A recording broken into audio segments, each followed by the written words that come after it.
In this example, I would like for us to evaluate the line integral over the curve C of 2xy dx plus x plus y squared times dy, where C is the line segment connecting 3, 0 to 4, 2.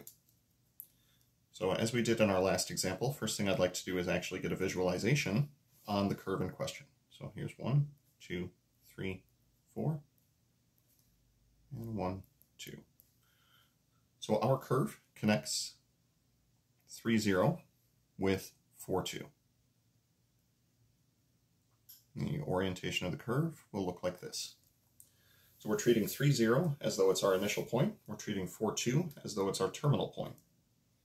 So first thing I'd like to do is parameterize the curve.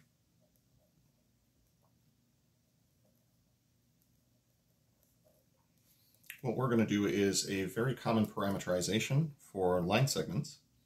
That common parameterization says that if you are connecting x1, y1, that was silly, x1, y1 to x2, y2, that this can be set up as x is equal to x1 plus the change in x times t. Y can be set up identically, so y1 plus y2 minus y1 times t. And if you allow t to go from 0 to 1, then you are all set. Just to verify, if you plug in t equals 0, the second term vanishes, and you're dealing with x is x1, y is y1. If you plug in t equals 1, you'll have x is x1 plus x2 minus x1, be left with just x2, and y would be equal to y1 plus y2 minus y1, we'd be left with just y2. So this represents t equals 0, and this represents t equals 1. As it pertains to our case, we are connecting 3, 0 to 4, 2. I want this to represent t equals 0, and this to represent t equals 1. So x is going to be equal to the initial x point plus the change in x times t, or simply 3 plus t.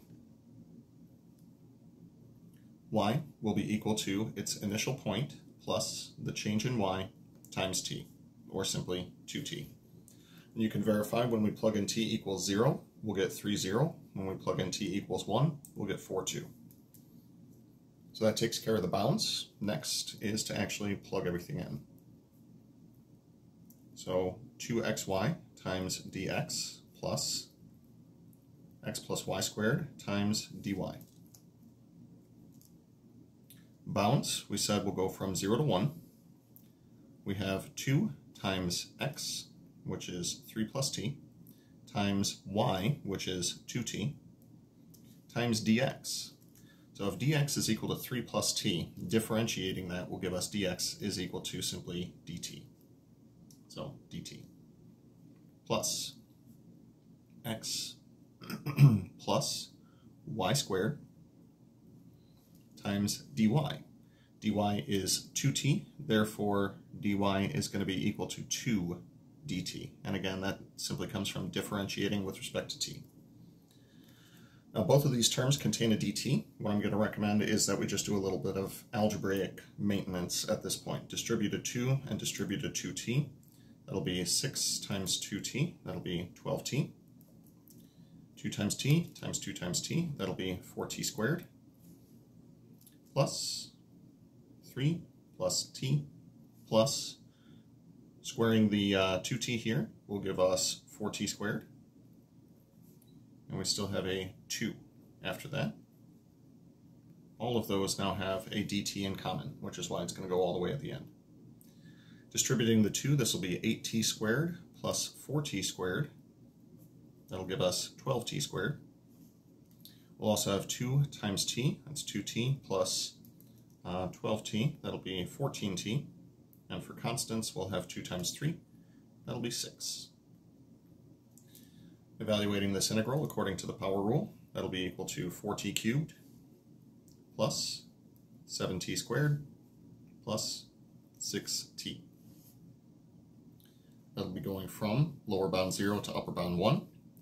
Plug in 1, we just get the coefficients. Plug in 0, we get a lot of 0. So final answer for this one is going to be equal to 17.